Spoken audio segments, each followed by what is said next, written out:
Feeling very good about myself and very dry, frankly. It is nice to win bets. It is great. You know what's great? It validates some of the genius that just I keep in the shelf, and then sometimes I unlock the shelf and it comes right out. In the shelf. Let's start with this Just one. unbelievable. Hi, Colin. Hello, Nick. Yeah, hi. Let me start with this. I love Deshaun Watson. I said, how bad do you have to be run to go 4-12 with like an Aaron Rodgers or Deshaun Watson? And if you look at the numbers this year, they were the same quarterback. How bad do you have to be? So I think he's showing a restraint. Your takeaway on he has not said, trade me. That's the line. But he is inched right up to it. You covered him in Houston. You know that's your background. Yep. Your thoughts on Deshaun, where he's going?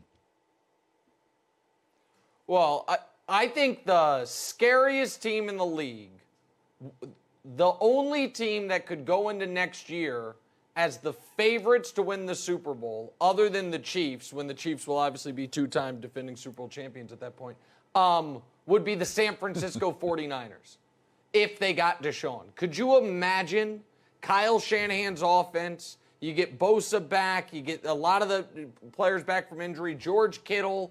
And if you could have that type of quarterback in that offense, I think it would be the best team in the league by a decent margin. Wow. But I want to run something by you, Colin. Try to be an innovator here. I want to create a marketplace that does not currently exist in the NFL. A trade stipulation that doesn't currently exist. Would you do this to get Deshaun Watson if you were the Colts or the Niners or a team that is ready to win? Here's what I'll trade you, Houston. You can have my first-round pick every year he's on my roster. So until we trade or cut him, if he's on my roster on draft day, you get my first-round pick. You want to put a sunset on it of 2030, fine. So it maxes out at 10, whatever. But you mentioned Rodgers. Let's say the Bears 10 years ago had traded the Packers that. Hey, we'll give you our first-round pick every year we have Aaron Rodgers. You give us Aaron Rodgers. It would be worthwhile. I think that's the only way the Texans could approach getting fair value for Deshaun, because if Laramie Tunsil's worth 2 first-round picks, Deshaun's worth 8. So I would seriously offer that if I'm a team that can win the Super Bowl and needs a quarterback. I honestly would. Well, the Colts aren't paying anybody. T.Y. Hilton's a free agent, so DeForest Buckner, they actually could do something like that and give up 4 or 5 picks, and if I was Chris Ballard, I would do that. But it is interesting. If Khalil Mack's worth a couple, then what? Well, think about it like this. Let me just quickly. Khalil Mack, Jalen Ramsey, Jamal Adams. Those 3 players. 2 picks. Would you rather have them or Deshaun? Those 3 guys or Deshaun? I'd rather have Deshaun. Yeah. So that means he's worth 6 because all those guys went for 2. Yeah. So that means he's worth 6 right there. So I don't know that you can get fair value for him. He's too good. Let me throw this at you. We were talking about this as a team this morning, that my kids should get pretty good grades. They've got stable home. They get a warm breakfast. They could, if I wanted to hire a tutor. Yep. There are kids in America sleeping in cars. There are kids in America in apartments in unsafe parts of town. Grades we should consider that a 4-point from a trust fund kid is not as impressive as a 3.5 from a kid in a tough environment, right? And I think about that. Agreed. Right. So Tom Brady's season, he drove to the stadium for 15 to 20 years in New England with the best coach, the best offensive line coach, a top 6 defense, Gronk, one of the best owners. That's fine. This year, he has a non-Hall of Fame coach, a coordinator, never been a coordinator. Offensive line was the weakness. 2 Hall of Fame quarterbacks in division.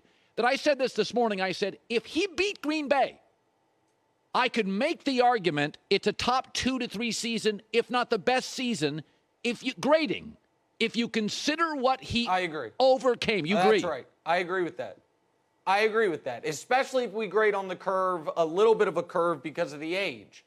Listen, I have been predicting the demise of Tom Brady since you've known me. And damn it, I really think, like, people were like, Nick, do you want to take the Tom Brady takes back? And my answer is no, because I think they've been good takes. 2 years ago, I said he was done, and he threw a pick to end the AFC title game against my Chiefs, and I'm celebrating. And then damn D Ford's a quarter-inch off sides, and they win. And then they score 13 points in the Super Bowl, and they win the Super Bowl. And then last year, I predict the end, and he throws a pick six to lose wild card weekend. And I'm like, victory is mine, finally. But then somehow he goes to Tampa, and he wasn't even great this weekend. I think you would admit he wasn't great this weekend. But I'm watching the other old quarterbacks just evaporate around him. Yeah. Rivers just retired. Big Ben, I think, just threw another interception. Drew Brees just threw another interception. The Manning brothers have been gone for years, and Brady's still there. He's like Jason. He won't die, and it's so frustrating. And so, yeah, if he goes into Lambeau to beat Rodgers and makes his 10th Super Bowl, then it'll be one of his most impressive seasons. I can concede that. I just wish he'd go away. I just really wish he'd go away. You know, I would say this, though, is your takes weren't bad. It's just that there are outliers. There are people that change, like the temperature, or they change the grading scale. Yeah. Your take, actually, that D Ford's a half-inch offside and he scores 13 and wins the Super Bowl is actually hilarious, because it's like, it did look like the end. It absolutely looked like the end. It did, and then the next year they lost to the Titans. Yes. And it was the end, and Belichick said, get out of here, and now he throws 40 touchdowns in Tampa. I can't deal with it, man. All right. I just can't deal with it. All right, before we go to the payoff of the bet, I do want to touch on Kyrie. And I just said, listen, you give me examples, and I'm good to go for any big risk. There's not a lot of Kyrie examples where you're hard to coach, injury-prone, can be really difficult. Halfway through your career, light comes on, and you're a joy to coach. You're never hurt, and you're a leader. Like, I would move off him, and I wouldn't even need a star in return. I think Harden and KD win the East with better defenders around them. I don't need points. You love the NBA. You watch it. You live close to this situation happening. I would move off him for role players. Your thought on Kyrie returning? Yeah, I think the Nets have two major issues. One is they are now relying on DeAndre Jordan to be their defensive stopper. There is no template for a team as bad defensively as this Nets team is and is going to be over the course of the year to win the title in modern NBA history, aside from the 0-1 Lakers, and the 0-1 Lakers had peak Shaquille O'Neal and entering his prime Kobe Bryant. This team ain't the 0-1 Lakers. So that's my first concern. My second concern is this. Kyrie's whole utility is ball in his hands. Yes. Ball in his hands. Harden, most of his utility is ball in his hands, even though he can obviously pass beautifully. Durant is the second best basketball player alive, the clear best player on this team. But because of their styles, he's the guy I think is most likely not to take a secondary role, but to take a tertiary role. I think he's the guy that could be minimized the most. So if Kyrie still had a lot of value, which I doubt that he does, but if he did, would I trade Kyrie Irving for a little rim protection and wing defense in a heartbeat? Because Durant and Harden are going to provide you all the offensive punch you need. The reason I don't think the Nets are going to get out of the East is they're going to try to win all these games the way they won the other night, 125, 123, and that doesn't tend to work in the postseason. Yeah.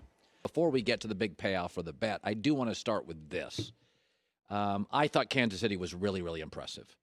Every offensive possession they had with Mahomes, they scored, and except for the missed field goal.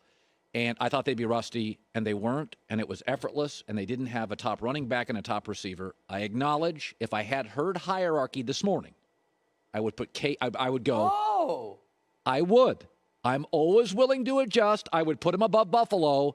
I am concerned Buffalo has not even a poor running game. They don't have a running game. I do not think you can win a Super Bowl with no running game. So this morning, I would. By the way, like your take, I don't think I was wrong in December, but now I watch Kansas City come back, and Okay, they flipped a switch. They're the Warriors. Okay. So let me just start with this before we get to the payoff. Yeah. One thing. Mm-hmm. Yesterday, some perceived it as a zany take. I said the NFL moves games all the time. If Mahomes wasn't cleared until Monday, the NFL's a television show. You don't play until Monday. Tom Cruise gets hurt, you delay production of Mission Impossible. That's the game. Joey once went to a Beyonce concert. There was so much traffic, they delayed the concert 3 hours because nobody could get into it. That's what we do. Is it a zany take? Was I out of my gourd? It is a zany take, but I endorse the take. I think it does. Listen, I don't like slippery slope arguments, but the only argument against your take is it starts a slippery slope to how far would you delay it. But if it's not recovery from a traditional injury, if it's simply we know when he's going to be out of concussion protocol, I would feel the same way if it was a COVID protocol situation. Now, the NFL wouldn't do it, and Mahomes is going to be able to play. Just one quick thing on the Bills before we pay off this bet, because people think I'm going to be cowed by the fact that I lost this bet.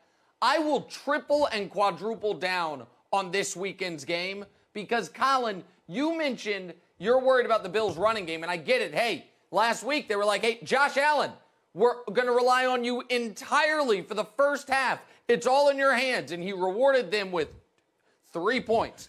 But more importantly, that Bills defense that I'm told is playing its best football of the year, the numbers lie a little bit here. In their first 2 playoff games, the Colts and the Ravens have gotten into the red zone 8 times and somehow come away with 16 points. The Chiefs are not going to score 2 points per red zone possession. So I think the Chiefs roll on Sunday. But Bills fans, they don't want to hear that. They just want to, whatever is about to happen is what they want. So go ahead. Let's just get it over with. So this is, it was on our show. It was a few weeks ago. And Nick was upset because I had said I'm watching the games in December.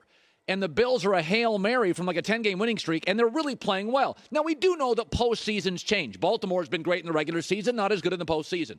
And I do think Buffalo, I've pulled back my love on Buffalo. They literally have no running game. And by the way, Phillip Rivers got into great field position on every possession, and he moves like a chair. So I do think this morning, Kansas City, I'd put him ahead of Buffalo. Not sure I'd put either ahead of Green Bay, but blah, blah, blah. But this is the bet we made on the air. Nick made about a month ago. Here we go.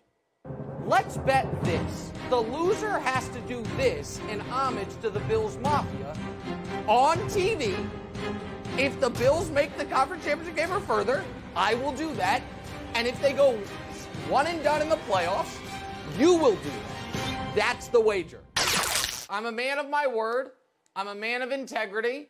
I've never not paid a bet in my life. When I was 12 years old, I lost $100 to my father playing pool. He made me pay him $4 a week for a year and a half. So I've learned my lesson. That's a true story. He thought it'd stop me from gambling. Instead, it turned into me gambling all the time. So, all right, Bills Mafia. I looked everywhere for a Josh Allen jersey. I couldn't find one. I had to make a Josh Allen shirt. Just show the video. Just run the video. All right, let's get this over with. So dumb. Ladies, go ahead. Go. Oh, my God. Oh, my God. Oh my God. Oh my God. Oh my God. Is it over? There's more? You know, it actually... Oh, God! It actually matches his outfit. Why aren't you holding the hot dog where it can get the condiment on it? All right, I'm enjoying this. Wait, watch and wait. All right. Wow, this is for a radio audience. This is... He appears to be somewhere in New York in an alley. And a hot dog and mustard and ketchup. We're done. Well, you know what? That's your... I gave him 2 angles, Colin. I still have mustard in my ear. I gave him 2 angles on it. I bought that stupid Bills hat. I made that jersey that says Bills 17. By the way, Bills Mafia, I want to say something to you. I've been hearing about this Mafia for a long time. I live 4 hours south of Buffalo. Shouldn't a Mafia extend far enough that I could find a Josh Allen jersey anywhere in the tri-state area? I was out shopping for 3 hours yesterday. I don't even know if you're a crime syndicate. I feel like you're more of a Bills small corner gang if no one can buy your jerseys outside of Niagara Falls area. So I had to have that thing made yesterday. But there you go. Bets paid off. I hope you're happy, Colin. I am. I hope you're happy. You did this to me. All right. Nick Wright, first things first. Good seeing you, buddy. Great seeing you. Yeah. I like You people. too. See you guys. I like Bye, people Joey. who pay Bye, off. Kyle. That's very funny. Hi, everybody. Thanks for watching. Subscribe here to get the latest from the show. Also, be sure to check out more of the best clips from The Herd or go watch a few segments from other shows on FS1.